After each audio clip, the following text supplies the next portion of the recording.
कैसे हैं आप सब। आई होप आप सब ठीक होंगे। आज है जी अल्हम्दुलिल्लाह 8 रमज़ान और बच्चों को बस अभी स्कूल छोड़ के वापस आई हूँ। ये उनका लास्ट वीक है स्कूल में। उसके बाद फिर इंशाल्लाह बच्चों को यहाँ पे हाफ़ टर्म ब्रेक्स हो जानी है और उसके बाद फिर ईद से 2 दिन पहले बच्चों के स्कूल खुल जाने हैं। तो खैर बच्चों के लिए फिर ईद पे हम छुट्टी ले लेंगे।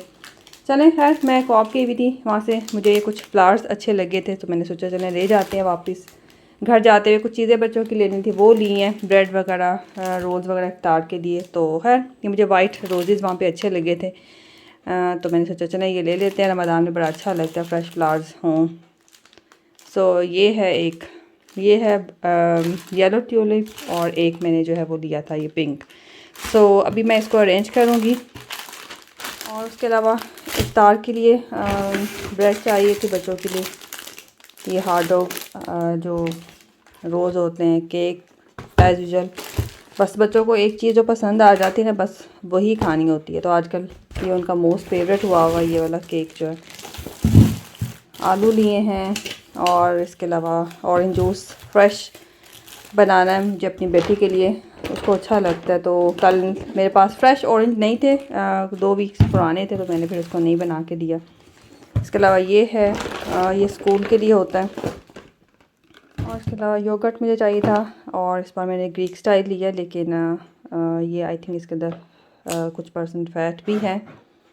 और इसके अलावा कंडेंस मिल्क चाहिए था मुझे, एक डिज़र्ट बनाना है कोकोनट के साथ, तो वो मैं बनाऊँगी।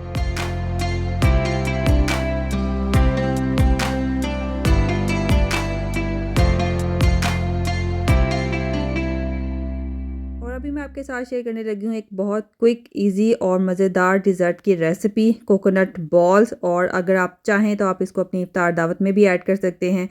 क्विक और इजी हैं। इसके लिए आपको बेसिकली सिर्फ 2 चीज़ों की ज़रूरत है, कंडेंस मिल्क और डाइस्ड कोकोनट, दैट्स इट। इसके अलावा अगर आप नट्स वगैरह ऐड करना चाहें तो वो ऑप्शनल हैं, आप चाहें तो ऐड कर सकते हैं, ना चाहें तो इसके बगैर भी बहुत मज़े के लगते हैं। अभी यहाँ पे मैंने 100 ग्राम डाइस्ड कोकोनट लिया है और 100 ग्राम ही मैंने इसके अंदर कंडेंस मिल्क यूज़ किया था। इसके अलावा कोई शुगर वगैरह ऐड नहीं की, क्योंकि आपको पता है कि कंडेंस मिल्क जो है वो ऑलरेडी बहुत मीठा होता है, तो आपने शुगर वगैरह कुछ भी ऐड नहीं करनी।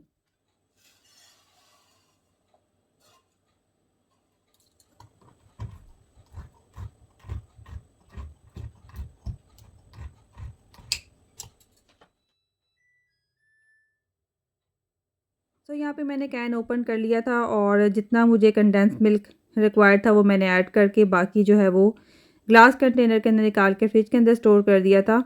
और जब भी हम कोई भी कैन फूड जो है वो ओपन करते हैं तो उसके बाद जो लेफ़्ट ओवर फूड होता है वो हमेशा सेपरेट कंटेनर के अंदर स्टोर करना होता है, इसी कैन के अंदर हमने स्टोर नहीं करना होता। सो खैर यहाँ पे जी मैंने कंडेंस मिल्क ऐड कर दिया था। बस इसको अच्छी तरह से मिक्स कर लूँगी ताकि ये दोनों चीज़ें जो है वो वेल कंबाइंड हो जाएँ। और अगर आप बच्चों के लिए बनाना चाहते हैं तो आप इसके ऊपर चॉकलेट की कोटिंग भी कर सकते हैं, क्योंकि बच्चों को चॉकलेट जो है वो बहुत पसंद होती है। इसको अब हम अच्छी तरह से मिक्स कर लेंगे ताकि बॉल्स बनाने में आसानी हो। और अगर आप चाहते हैं कि बॉल्स अच्छी बने तो आप इसके लिए थोड़ा-सा अपने हाथों को ग्रीस कर सकते हैं कोकोनट ऑयल के साथ। किसी और ऑयल के साथ आपने ग्रीस नहीं करना अपने हाथों को, सिर्फ़ कोकोनट ऑयल के साथ ही करना है।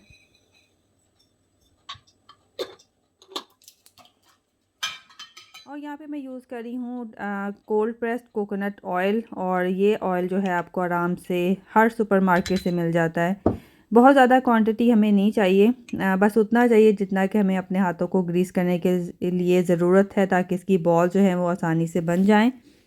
और इस तरह से थोड़ा-सा मिक्सचर हाथों में लेना है, इसको अच्छी तरह से पहले प्रेस करना है ताकि ये मिक्सचर अच्छी तरह से वेल कंबाइंड हो जाए। फिर इसकी बॉल बनानी है, उसके ऊपर फिर इस तरह से कोकोनट लगा के इसी तरह से हमने बॉल्स बना के रखते जाना है। और अगर आप चाहते हैं कि इसके अंदर नट्स भी ऐड किए जाएँ तो अपनी चॉइस का फ़ेवरेट नट, इस तरह से आपने एक टिक्की बनानी है, उसके अंदर नट रखना है। इसको अच्छी तरह से आपने प्रेस करना है ताकि ये वेल कंबाइन हो जाए। फिर इसकी हमने बॉल बना लेनी है और इसके ऊपर फिर इसी तरह से हमने ये कोकोनट डाइस्ड कोकोनट जो है वो लगाना है और इसी तरह से सारे बॉल्स बना बना के हमने रख देने हैं। इसके बाद इसको फ्रिज के अंदर हमने कुछ घंटों के लिए रखना है ताकि ये अच्छे से सेट हो जाए, और जब ठंडे होते हैं ना तो बहुत मज़े के लगते हैं। ये इतनी आसान और क्विक डिज़र्ट है, आप इसको अपनी इफ्तार पार्टीज़ में एंजॉय करें, अपने फ्रेंड्स को बना के दें। ईद पे भी आप बना के किसी को गिफ्ट कर सकते हैं। तो इस तरह से आपने सारे बॉल्स बनाने हैं, उसके बाद हमने इसको फ्रिज के अंदर कुछ घंटों के लिए रखना है और इन्जॉय करना है। बहुत मज़े के बनते हैं, आप आई एम श्योर आपको अच्छे लगेंगे। और अगर आपने ये रेसिपी ट्राई की तो मुझे कमेंट्स में ज़रूर बताइएगा।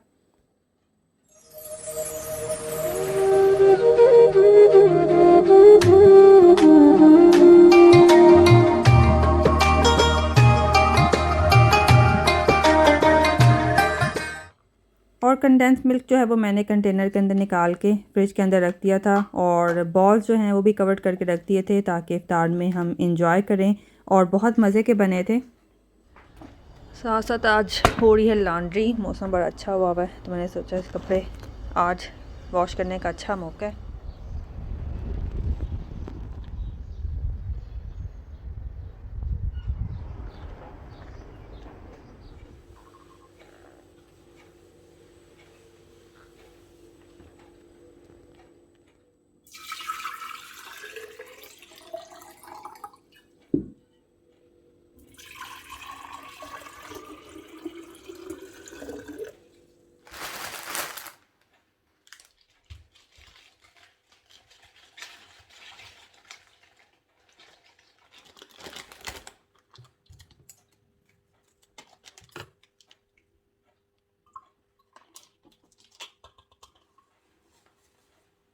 और आपने अक्सर सुना होगा कि मौसम का इंसान के मूड पे बड़ा इम्पैक्ट होता है, और मेरे साथ भी कुछ ऐसा ही मामला है। जब भी यहाँ पे सनी डेज़ होते हैं या फिर स्प्रिंग स्टार्ट होने वाला होता है, समर में भी मेरा मूड बड़ा अच्छा रहता है।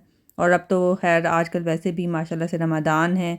रमज़ान में एक अलग किस्म का सुकून होता है, आप इबादतें भी करते हैं और इसके अलावा घर के काम करते हुए चलते फिरते कोई ना कोई सूरा, कोई ना कोई दुआ जो है उसका विर्द आप करते रहते हैं, तो आप वैसे ही सुकून में रहते हैं अल्लाह के ज़िक्र में। सो खैर यहाँ पे साथ साथ कुछ घर के काम भी चल रहे थे। फ्लावर्स मैंने अरेंज कर दिए थे, और इसके अलावा मुझे किचन की विंडोज़ जो हैं वो साफ़ करनी थी, वो मैंने कर ली थी। अब सारी चीज़ें वापस रख रही हूँ। उसके बाद फिर बच्चों को स्कूल पिक करने जाना था मुझे, और सो ऑन इसी तरह से घर के काम करते रहते हैं और चलते रहते हैं। सारा कुछ इसी का नाम ज़िंदगी है, और हरकत में बरकत है। काम करते ने टाइम आपका अच्छा गुजर जाता है और पता भी नहीं चलता। रोज़े इसी तरह से गुजरते जा रहे हैं। इफ्तारी बनाएं, सहरी बनाएं, नमाज़ें पढ़ें, कुरान पाक पढ़ें, वो तो आपकी वैसे भी डेली रूटीन में शामिल होता है। तो बच्चे स्कूल से वापस आ चुके थे और नमाज़ वगैरह पढ़े थे। अभी यहाँ पे रोज़ा खुलने में तकरीबन 1 घंटा और कुछ मिनट्स रह गए थे, तकरीबन सवा घंटा रह गया था। और मैं आ चुकी हूँ किचन में। आज मैंने सोचा बिरयानी बना लेते हैं। आज डायरेक्ट जो है वो खाना ही खाएंगे, और कोई भी फ्राई चीज़ें मुझे नहीं बनानी आज। लेकिन उसके बावजूद भी हमारे घर में पकोड़ों की डिमांड होती है, और कुछ बने ना बने लेकिन पकोड़े होने चाहिए, चाहे 1 या 2 खाए जाएँ। और अब तो मेरा ख़ैर बिल्कुल भी दिल नहीं चाहता कि मैं कुछ भी फ्राई खाऊं। और जब आपको पता भी हो ना कि फ़्राई चीज़ें कितनी नुकसानदेह हैं आपके लिए, चाहे आप कम ऑयल में भी फ्राई करें, लेकिन उसके बावजूद भी कोई अच्छी चीज़ नहीं है फ्राई चीज़ें खाना। लेकिन खैर रमज़ान में पकोड़े, क्या कहते हैं, रोज़ेदारों आपके ऊपर रोज़े फ़र्ज़ किए गए हैं। पकोड़े नहीं तो बस यही हिसाब है, हर घर में पकोड़े लाज़मी बनते होंगे। और इसके अलावा मुझे समोसे और रोल्स वगैरह इस तरह की चीज़ें, मेरा बिल्कुल भी दिल नहीं चाहता कि मैं खाऊं। लेकिन खैर कुछ दिन तो आप इंजॉय कर लेते हैं ये चीज़ें, लेकिन बाद में आपका बिल्कुल भी दिल नहीं चाहता। यहाँ पे बस बिरयानी जो है वो रेडी हो गई थी, दम मैंने लगा दिया था। टेबल पे चीज़ें भी रखना स्टार्ट कर दी थी। सिर्फ मैंने 3 समोसे बनाए थे आज, पकोड़े बिल्कुल नहीं बनाए। बिरयानी भी हमारी रेडी है और बच्चे भी बस आ गए थे टेबल पे। अब हम रोज़ा खोलेंगे, उसके बाद चाय पियेंगे और फिर बाकी सारे काम करेंगे।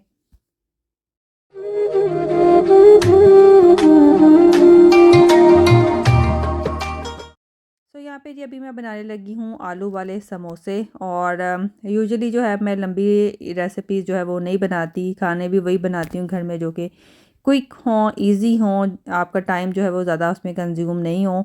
लेकिन सैटरडे था, वीकेंड था, तो मैंने सोचा चले बनाते हैं समोसे। और मेरे बेटे ने जो है वो पाकिस्तान में खाए थे। मेरी अम्मी जो है वो बड़े मज़े के समोसे बनाती हैं। आज तक मैंने अपनी नानी अम्मा और अपनी अम्मी के अलावा किसी के हाथ के समोसे जो है वो इतने मज़े के नहीं खाए। मेरी नानो जो है उनका उनके हाथ में भी बड़ा जायका कहते हैं ना किसी किसी के हाथ में होता है, तो मेरी अम्मी और नानो जो है ना वो मेरे 2 फेवरेट हैं। मुझे इनके अलावा किसी के भी हाथ का खाना जो है वो पसंद नहीं है।